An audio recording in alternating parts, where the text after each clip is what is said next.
ಮಹೇಶ್ ತೆಂಗಿನಕಾಯಿ. ಸನ್ಮಾನ್ಯ ಅಧ್ಯಕ್ಷರೇ, ರಾಜ್ಯದ ವಿವಿಧ ಜಿಲ್ಲೆಗಳಲ್ಲಿ ಅನೇಕ ಮಹಿಳೆಯರಿಗೆ ಗೃಹಲಕ್ಷ್ಮಿ ಯೋಜನೆಯಡಿ ಕಂತುಗಳು ಸಮಯಕ್ಕೆ ಸರಿಯಾಗಿ ತಲುಪದ ಸಮಸ್ಯೆ ಉಂಟಾಗಿರೋದ್ರಿಂದ ಈ ಬಗ್ಗೆ ಅಗತ್ಯ ಕ್ರಮಗಳನ್ನು ಕೈಗೊಳ್ಳುವ ಬಗ್ಗೆ ಮಹಿಳಾ ಮತ್ತು ಮಕ್ಕಳ ಅಭಿವೃದ್ಧಿಯ, ವಿಕಲಚೇತನ ಮತ್ತು ಹಿರಿಯ ನಾಗರಿಕರ ಸಬಲೀಕರಣ ಸಚಿವರ ಗಮನ ಸೆಳೆಯ ಬಯಸುತ್ತೇನೆ.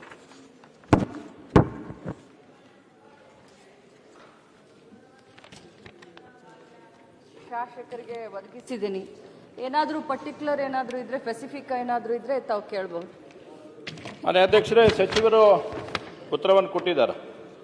ಎಲ್ಲ ಕಂತುಗಳನ್ನು ಕೂಡ ನಾವು ತಲುಪಿಸಿದ್ದೇವೆ ಅಂತಕ್ಕಂಥ ಮಾಹಿತಿಯನ್ನು ಮಾನ್ಯ ಸಚಿವರು ಕೊಟ್ಟಿದ್ದಾರೆ. ನಾನು ಮಾನ್ಯ ಸಚಿವರಿಗೆ ಕೇಳಕ್ಕೆ ಬಯಸ್ತೇನೆ, 25ನೇ ವರ್ಷದ ಅಂದರೆ ಇದೇ ವರ್ಷದಲ್ಲಿ ಇರ್ತಕ್ಕಂಥ ಫೆಬ್ರವರಿ ಮತ್ತು ಮಾರ್ಚು ಆ 2 ತಿಂಗಳ ಹಣ ಇನ್ನೂವರೆಗೆ ಯಾರಿಗೂ ಜಮೆ ಆಗಿಲ್ಲ. ಅದಕ್ಕೆ ಕಾರಣ ಏನು ಅನ್ನೋಂಥದ್ದು ಒಂದು ಸ್ವಲ್ಪ ಸ್ಪಷ್ಟೀಕರಣ ಕೊಟ್ಟರೆ ಸರಿಯಾಗುತ್ತೆ. ಓಕೆ. ಮಾನ್ಯ ಸಭಾಧ್ಯಕ್ಷರೇ, ಗೃಹಲಕ್ಷ್ಮಿ ಯೋಜನೆ ಇದು ಇಡೀ ವಿಶ್ವದಲ್ಲಿಯೇ ಮಹಿಳೆಯರ ಆರ್ಥಿಕ ಸಬಲೀಕರಣ ಮಾಡಲಿಕ್ಕೆ ಒಂದು ದೊಡ್ಡ ಗುರುತರವಾದ ಹೆಜ್ಜೆ ಅಂತ ನಾನು ಸದನಕ್ಕೆ ತಮ್ಮ ಮುಖಾಂತರ ಹೇಳಲಿಕ್ಕೆ ಬಯಸ್ತೇನೆ. ಮತ್ತು ಈ ನಮ್ಮ ರಾಜ್ಯದ ಗೃಹಲಕ್ಷ್ಮಿ ಯೋಜನೆಯನ್ನು ಬೇರೆ ರಾಜ್ಯಗಳಲ್ಲಿ ಕರ್ನಾಟಕ ಮಾಡೆಲ್ ಆಗಿ ತೆಗೆದುಕೊಂಡು ಎಲ್ಲರೂ ಮಾಡ್ತಾ ಇರೋದನ್ನ ಸದನ ಗಮನಕ್ಕೂ ತರಬಯಸ್ತೀನಿ. ಅದು ಎಲ್ಲರಿಗೂ ಗೊತ್ತಿರುವಂಥ ವಿಚಾರ.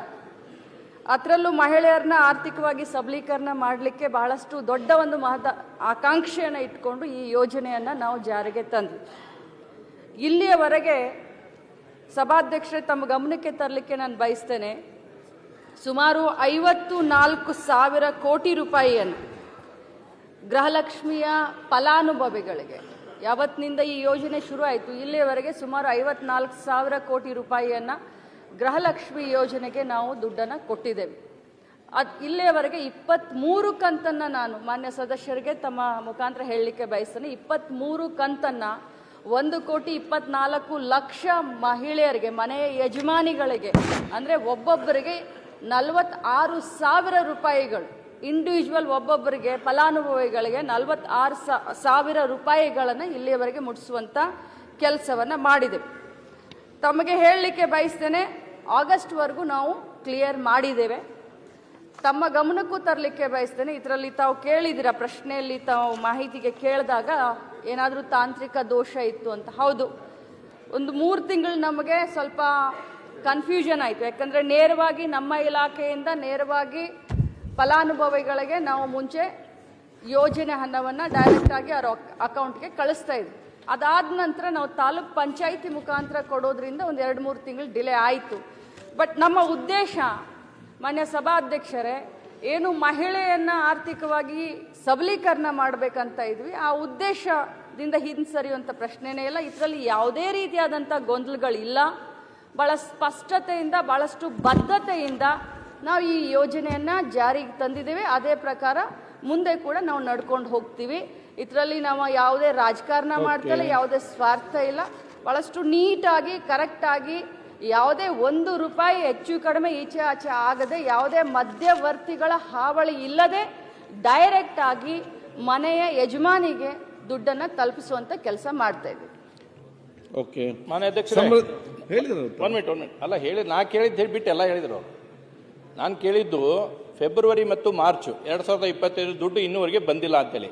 ಅದನ್ನ ಬಿಟ್ಟು ವಿಶ್ವದ ಹೇಳಿದ ಎಲ್ಲ ಹೇಳಿದ್ರು. ಅದ್ರ ಬಗ್ಗೆ ಫೆಬ್ರವರಿ ಮತ್ತು ಮಾರ್ಚ್ ಹಣ ಯಾಕೆ ಬಂದಿಲ್ಲ, ಇನ್ನೂವರೆಗೆ ಯಾಕೆ ಬಿಡುಗಡೆ ಆಗಿಲ್ಲ, ಅದನ್ನ ಸ್ಪಷ್ಟೀಕರಣ ಕೊಡ್ರಿ. ಮಾನ್ಯ ಸಭಾಧ್ಯಕ್ಷರೇ, ನಾನು ಈಗಲೇ ಸದಸ್ಯರ ಗಮನಕ್ಕೂ ತೆಗೆದುಕೊಂಡು ಬಂದಿದ್ದೀನಿ. ಇಲ್ಲಿಯವರೆಗೆ 23 ಕಂತನ್ನು ಕ್ಲಿಯರ್ ಮಾಡಿದ್ದೀವಿ. ಆಗಸ್ಟ್ವರೆಗೂ ಕೂಡ ನಾವು ಹಣವನ್ನು ಹಾಕಿದ್ದೀವಿ ಅಂತ ನಾನು ಕ್ಲಿಯರ್ ಮಾಡಿದ್ದೀನಿ. ಅವ್ರ ಲಾಸ್ಟ್ ಇಯರ್ದು ಮಾರ್ಚ್ ಮತ್ತು ಏಪ್ರಿಲ್, ಮಾರ್ಚ್ ಮತ್ತು ಫೆಬ್ರವರಿ ಅಲ್ಲಲ್ಲ ಮೇಡಮ್ ಅವರು, ಫೆಬ್ರವರಿ ಮತ್ತು ಮಾರ್ಚ್ 2025 2 ತಿಂಗಳ ಹಣವನ್ನು ನೀವು ಇನ್ನೂ ಹಾಕಿಲ್ಲ. ಆಫೀಸರ್ ಇದ್ರೆ ದಯವಿಟ್ಟು ಕೇಳ್ರಿ. ಇನ್ಫಾರ್ಮೇಶನ್ ಸರಿ ಕೊಟ್ಟಾರ ಗೊತ್ತಿಲ್ಲ, ಅವ್ರಿಗೆ ಒಂದ್ಸಲ ಎನ್ಕ್ವೈರಿ ಮಾಡಿ. ಆಗಸ್ಟ್ ವರೆಗೂ ಕ್ಲಿಯರ್ ಮಾಡಿದೀನಿ. ನೀವು ಫೆಬ್ರವರಿ ಮಾರ್ಚ್ ಅಂತ ಹೇಳ್ತಾ ಇದ್ದೀರಾ ಮಾನ್ಯ ಸದಸ್ಯರೇ, ನಾನು ಹೇಳೋದನ್ನು ಸ್ವಲ್ಪ ಅರ್ಥ ಮಾಡ್ಕೊಳ್ಳಿ. ಆಗಸ್ಟ್ ವರ್ಗು ಕ್ಲಿಯರ್ ಮಾಡಿದೀನಿ, ಫೆಬ್ರವರಿ ಮಾರ್ಚ್ ಹಿಡ್ಕೊಂಡು ಅಂತ ತಮ್ಮ ಗಮನಕ್ಕೆ ಹೇಳಲಿಕ್ಕೆ ಬಯಸ್ತೇನೆ. ಹಾಗಾದ್ರೆ 1 ಮಿನಿಟ್ ಹೌಸ್ ನಲ್ಲಿ ಉತ್ತರ ಕೊಡ್ತಾ ಇದ್ರಿ, ಫೆಬ್ರವರಿ ಮಾರ್ಚ್ ಹಾಕಿಲ್ಲ ಅಂತಂದ್ರೆ ಏನಂತ ಅದೊಂದ್ಸಲ ಹೇಳ್ಬಿಡ್ರಿ. ನೀವು ಹೇಳಕತ್ತೀರಿ 23 ತಿಂಗಳದ್ದು ಕೊಟ್ಟೇನಿ ಅಂತ 23 ಕಂತು ಕೊಟ್ಟೇನೆ ಅಂತ ಹೇಳತ್ತೀರಿ. ಆಸ್ ಪರ್ ಮೈ ರೆಕಾರ್ಡ್ಸ್ ನಿಮ್ಗೆ ಸರ್ಕಾರ ಅಧಿಕಾರಿಗಳಿಗೆ ಕೊಟ್ಟಿದ್ರ ಪ್ರಕಾರ ಫೆಬ್ರವರಿ ಮಾರ್ಚ್ ಇನ್ನೂವರೆಗೆ ದುಡ್ಡು ಹಾಕಿಲ್ಲ. ಬಟ್ ನೀವು ಇವಾಗ ಹೇಳ್ತಾ ಇದ್ರೆ ನಾವು ಹಾಕೇವಿ ಅಂತೇಳಿ 23 ಕಂತು ಅಂತೇಳಿ. ಇನ್ನು ನೀವು ಆಗಸ್ಟ್ ಸೆಪ್ಟೆಂಬರ್ ಅಕ್ಟೋಬರ್ ನವೆಂಬರ್ ಮಟನು 3 ತಿಂಗಳದ್ದು ಬ್ಯಾಲೆನ್ಸ್ ಐತಿ. ಅದು 3 ತಿಂಗಳು ಯಾಕೆ ಬ್ಯಾಲೆನ್ಸ್ ಇಟ್ಟಿರಿ ಅನ್ನೋದು ತದೇಳ್ರಿ. ನೀವು ಹೇಳಿದ್ರಿ ಗೃಹಲಕ್ಷ್ಮಿ ಬಹಳ ಒಳ್ಳೇದೈತಿ, ಅದ್ರ ಬಗ್ಗೆ ಒಪಿನಿಯನ್ ಇಲ್ಲ. ನೀವು ಗಮನ ಸರ್ ಒಂದ್ ಸೆಕೆಂಡ್ ಸರ್ ಕೊಡ್ತಾರೆ ಅವರು. ಅಲ್ಲ ಒಂದ್ ಸೆಕೆಂಡ್ ಸರ್, ನಾನು ಕೇಳಕತ್ತೀನಿ ಅದ ಕೇಳತ್ತೀನಿ. ಅದೇ ನೀವು ಯಾವ್ದು ಗಮನಿಸಿಲ್ದ ಅದ್ರ ಬಗ್ಗೆ ಕೇಳಿ ಹೇಳಿ ಮೇಡಮ್. ಅದನ್ನ ಫೆಬ್ರವರಿ ಮಾರ್ಚ್ ಯಾಕೆ ಹಾಕಿಲ್ಲ ದುಡ್ಡು ಹೇಳಿ. ನೋಡಿ, ನಾನು ಮಾನ್ಯ ಸದಸ್ಯರ ಗಮನಕ್ಕೆ ತೆಗೆದುಕೊಂಡು ಬರಲಿಕ್ಕೆ ಬಯಸ್ತೇನೆ ಅಧ್ಯಕ್ಷರೇ. ನಾವು ಪ್ರತಿ ತಿಂಗಳು ಕೂಡ ಯಾರಿಗೂ ತೊಂದರೆ ಆಗಬಾರ್ದು ಅಂತ ಫೈನಾನ್ಸ್ ಡಿಪಾರ್ಟ್ಮೆಂಟ್ಗೆ ಫೈಲನ್ನು ಕಳಿಸಿರ್ತೀವಿ. ಭಾಳಷ್ಟು ಶ್ರದ್ಧೆಯಿಂದ ಈ ಡಿಪಾರ್ಟ್ಮೆಂಟ್ನ ಜವಾಬ್ದಾರಿ ತೆಗೆದುಕೊಂಡಾಗಿನಿಂದ ಇಲ್ಲಿಯವರೆಗೆ ಯಾವುದೇ ಒಂದು ಗುರುತರವಾದಂಥ ಆಪಾದನೆ ಇಲ್ಲದಂತೆ ಬಹಳಷ್ಟು ಚೆನ್ನಾಗಿ ನಿಭಾಯಿಸ್ಕೊಂಡು ಇಲ್ಲಿಯವರೆಗೆ ಬಂದಿದ್ದೀನಿ. ಫೈನಾನ್ಸ್ ಡಿಪಾರ್ಟ್ಮೆಂಟ್ ಯಾವಾಗ ಕ್ಲಿಯರ್ ಮಾಡುತ್ತೋ ಆವಾಗ ದುಡ್ಡನ್ನು ನಾವು ಒಂದು ಗಂಟೆ ಒಂದು ಗಳಿಗೆಯನ್ನು ನಾವು ವೇಸ್ಟ್ ಮಾಡದೆ ನಾವು ದುಡ್ಡನ್ನು ಹಾಕ್ತೀವಿ. ಇಷ್ಟು ನಾನು ಸದಸ್ಯರಿಗೆ ಹೇಳಲಿಕ್ಕೆ ಬಯಸ್ತೇನೆ.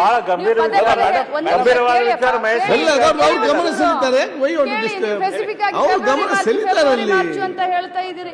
ಫೈನಾನ್ಸ್ ಡಿಪಾರ್ಟ್ಮೆಂಟ್ ಎಲ್ಲಿದೆ? ಯಾವಾಗ ಫೈನಾನ್ಸ್ ಡಿಪಾರ್ಟ್ಮೆಂಟ್ ನಮಗೆ ಕೊಡ್ತಾರೆ, ಒಂದ್ ನಿಮಿಷ ಒಂದ್ ಗಳಿಗೆ ನಾವು ತಡ ಮಾಡದೆ ನಾವು ದುಡ್ಡನ್ನ ಹಾಕ್ತೀವಿ ಅಂತಾನೆ ತಮಗೆ ಹೇಳ್ತಾ ಇದ್ದೀನಿ. ಇದಕ್ಕಿಂತ ಇನ್ನೇನ್ ಹೇಳಿ ನಾನು? ಮೇಡಮ್ ನಾನು ಹೇಳೋದು ಒಂದ್ಸಲ ಅರ್ಥ ಮಾಡ್ಕೊಳ್ರಿ. ಫೆಬ್ರವರಿ ಮಾರ್ಚ್ ಹಾಕಿದೆ, ಏಪ್ರಿಲ್ ಮೇ ಜೂನ್ ಜುಲೈ ನೀವು ಹಾಕಿದಿರಿ ದುಡ್ಡು, ಅದ್ರ ಬಗ್ಗೆ ನನ್ನ ಕ್ವಶನ್ ಇಲ್ಲ. ಯಾಕಂದ್ರೆ ನೀವು 2 ತಿಂಗಳ ಬ್ಯಾಲೆನ್ಸ್ ಇಟ್ಟಿದ್ರು ಒಂದು. ಈಗ ಹೊಸದಾಗಿ ಈಗೇನು 3 ತಿಂಗಳ ಬ್ಯಾಲೆನ್ಸ್ ಐತಲ್ಲ, ಈಗ ನಮ್ದು ಸೆಪ್ಟೆಂಬರ್ ಅಕ್ಟೋಬರ್ ನವೆಂಬರ್ 3 ತಿಂಗಳು ಹಾಕಿಲ್ಲ. ಯಾಕೆ ಡಿಲೇ? ಏನು ಸರ್ಕಾರ ಹತ್ರ ದುಡ್ಡು ಇಲ್ವಾ? ಏನು ಸಮಸ್ಯೆ ಇದೆ? ಅದನ್ನೊಂದು ಸ್ವಲ್ಪ ಕ್ಲಾರಿಫಿಕೇಶನ್ ಮಾಡಿ. ನಾನು ಇಲ್ಲಿಯವರೆಗೆ ಬೇರೆ ರಾಜ್ಯದ ಬಗ್ಗೆ ಮಾತನಾಡಬಾರ್ದು ಅಂತ ನಾನು ಸುಮ್ಮನೆ ಇದ್ದೆ. ನಾನು ಅನಗತ್ಯ ಬೇರೆದನ್ನ ಮೈ ಮೇಲೆ ಎಳ್ಕೊಳ್ಬಾರ್ದು ಅಂತ ಸುಮ್ಮನೆ ಇದ್ದೆ. ಪದೇ ಸದಸ್ಯರು ನನ್ನನ್ನು ಫೋರ್ಸ್ ಮಾಡ್ತಾ ಇದ್ದಾರೆ ಅಂತಂದ್ರೆ ನಿಮ್ಮ ಗಮನಕ್ಕೆ ನಾನು ತರಲಿಕ್ಕೆ ಬಯಸ್ತೇನೆ. ತಮ್ಮ ಲಾಡ್ಲಿ ಬೆಹನ ಏನಾಯ್ತು ಮಹಾರಾಷ್ಟ್ರದಲ್ಲಿ? ಕರ್ನಾಟಕದ ವಿಧಾನಸಭಾ ಸದಸ್ಯನಾಗಿ ನಿಮಗೆ ನನಗೆ ಲಾಡ್ಲಿ ಬೆಹನ ಬಗ್ಗೆ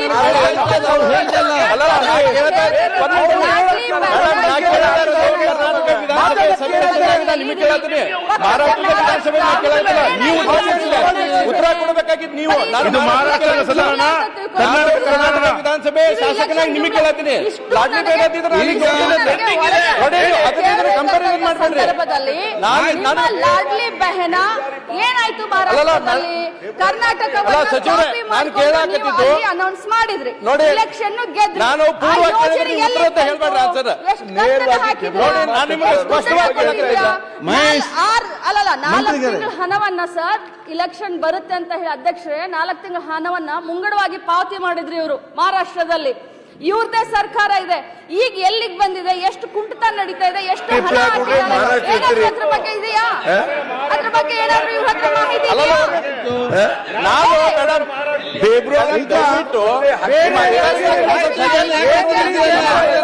ಈ ಯೋಜನೆಯಿಂದ ರಾಜ್ಯದ ಮಹಿಳೆಯರಿಗೆ ಎಷ್ಟೊಂದು ಅನುಕೂಲ ಆಗಿದೆ ಅನ್ನೋದ್ರ ಬಗ್ಗೆ ಏನಾದ್ರು ನೀವು ನೋಡಿದೀರಾ? ತಿಳ್ಕೊಂಡಿದ್ದೀರಾ? ಈ ಯೋಜನೆಯನ್ನು ವಿರೋಧ ಮಾಡಿದಂತವ್ರು ನೀವು.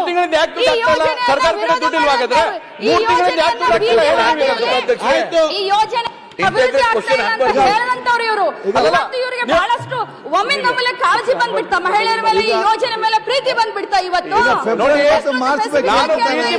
ಒಂದ್ ಮಿನಿಟ್ ಕೇಳ್ರಿ, ಈ ಯೋಜನೆ ಪ್ರೀತಿ ಬಗ್ಗೆ ಮಾತಾಡೋದಿಲ್ಲ. ನಾನ್ ಕೇಳ್ತಾ ಇರೋದು ಮೇಡಮ್ ನಿಮ್ಗೆ ನೀವೇನ್ ಮಾತು ಕೊಟ್ಟಿರಿ ಅದನ್ನ ನಡೆಸ್ಕೊಡಿ ಅಂತ ಕೇಳ್ತೇವೆ. ಅಡಿಷನಲ್ ಏನು ಕೇಳಕ್ಕಿಲ್ಲ ನಿಮ್ಗೆ. ಒಂದು ಬಹಳ ಸ್ಪಷ್ಟತೆ ಐತಿ. ನೀವು ಇದು 3 ತಿಂಗಳಾಯ್ತು, ಯಾಕೆ ದುಡ್ಡು ಹಾಕ್ತಾ ಇಲ್ಲ? ಏನ್ ಸಮಸ್ಯೆ? ಸರ್ಕಾರಕ್ಕೆ ಹಣಕಾಸಿನ ಕೊಡ್ತೈತೆ, ಏನಾದ್ರೂ ತೊಂದರೆ ಐತಾ? ಅದನ್ನೆಲ್ಲ ಕ್ಲಾರಿಫಿಕೇಶನ್ ಮಾಡ್ರಿ. ಈಗ ಹಣಕಾಸಿನ ತೊಂದರೆ ಇದ್ರೆ ಏನಾದ್ರು ಸರ್ಕಾರ ದುಡ್ಡಿಲ್ಲ ಫೆಬ್ರವರಿ ಮಾರ್ಚ್ ಶಿವಶೆಟ್ಟಿ ಉಲ್ಲೇಖ ಮಾಡ್ಯಾರ ಅವರು.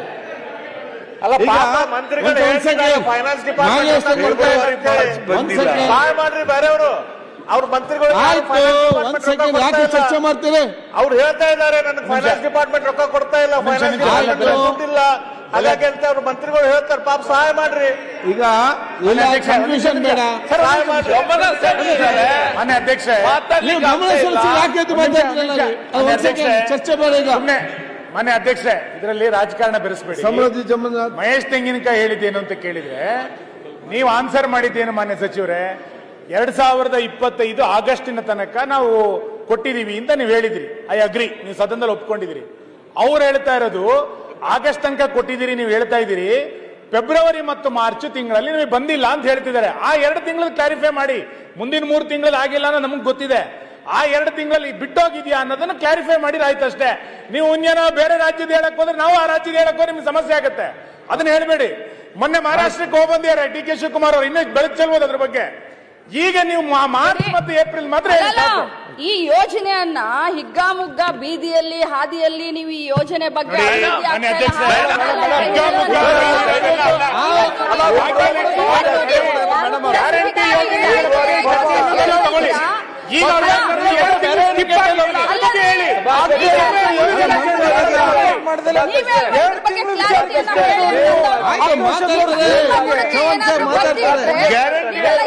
ಗ್ಯಾರಂಟಿ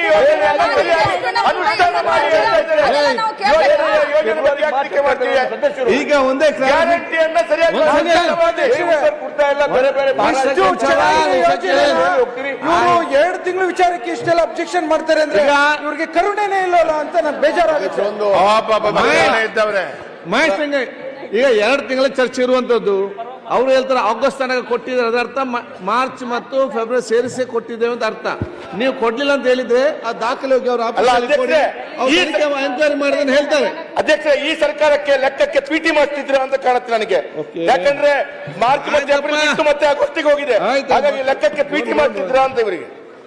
ಅಧ್ಯಕ್ಷರೇ, ಸಮೃದ್ಧಿ ಅಧ್ಯಕ್ಷರೇ 1 ಮಿನಿಟ್, ಲಾಸ್ಟ್ ಒಂದು ಕ್ವಶನ್ ಇದೆ. ಒಂದು, ಅವ್ರು ಇನ್ನೂ ಕೊಡ್ಲಿಲ್ಲ ಫೆಬ್ರವರಿ ಮಾರ್ಚ್. ನೀವು 1 ಮಿನಿಟ್ ಸರ್, ನೀವು ಹೇಳಕತ್ತಿದ್ದು ನಾನು ಡಾಕ್ಯುಮೆಂಟ್ಸ್ ಕೊಡ್ತೇನೆ ಅವ್ರಿಗೆ. ಫೆಬ್ರವರಿ ಮಾರ್ಚ್ ಕೊಟ್ಟಿಲ್ಲ ಅಂತ ನಾನು ಡಾಕ್ಯುಮೆಂಟ್ಸ್ ಕೊಡ್ತೇನೆ, ಆಯ್ತಾ? ಅದ್ರ ಕ್ಲಿಯರಿಟಿ ಅವ್ರು ಹೇಳ್ತಾರೆ. ತಡಿ ಬರೋಣ, ಅವ್ರು ಹೇಳಿದ ಮೇಲೆ ನಾನು ಕ್ಲಾರಿಫಿಕೇಶನ್ ಮಾಡಲಿ. ಎರಡನೇದ್ದು, ಈಗೇನು ನಮಗೆ